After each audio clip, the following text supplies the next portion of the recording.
Welcome to the phases of software development lifecycle.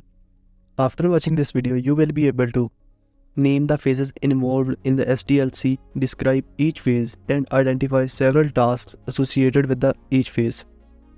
There are generally 6 phases in the SDLC process: planning, design, development, testing, deployment, and maintenance. Each phase is discrete, meaning that tasks from the previous phase do not overlap with the tasks in the next phase. The original SDLC was conceived as a traditional waterfall method where the phases were linear, but have since been adopted to introduce iteration so that shifting requirement can be accommodated. Waterfall and other approaches to the software development will be discussed in another video.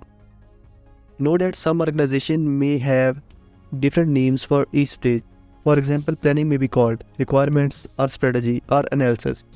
Also, some organizations may have additional or pure stages. In the first stage of the SDLC, the planning phase, requirements are gathered, analyzed, documented, and prioritized. When planning a software solution, the following factors must be considered: users of the solution, the overall purpose of the solution, data inputs and outputs, legal and regulatory compliance, risk identification, quality assurance requirement, allocation of human and financial resources, and project scheduling. As part of the planning process, labor and material costs are estimated and weighed against time constraint. Also, project teams are identified and roles of each team member are proposed. If stakeholders are struggling to define requirements, often the development team may produce prototype during the planning stage to tease out those requirements. A prototype is a small-scale replica of the end product used to get stakeholders' feedback and establish requirements. A prototype is used to test basic design ideas. Although prototyping usually occurs during the planning stage, prototyping can occur at various phases of the SDLC whenever requirements need to be reconsidered or clarified as the project develops. After requirements have been gathered, they are combined into a document called a software requirement specification, or the SRS, need to be clearly understood and approved by all stakeholders. Developers are also involved at this stage so they can gain a clear understanding of these requirements. Requirements and the SRS will be discussed in more detail in a later video. In the design phase, the requirements gathered from the SRS are used to develop the software architecture. Several team members work together at this stage to design the architecture. The architecture is reviewed by the stakeholders and team. During this phase, prototype can be designed.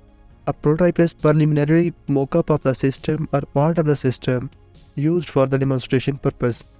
Document created in this phase is called design document and is used by developer during the next phase, which is the development phase. The development phase, sometimes called the building phase or the implementation phase, is when the developers start the coding process.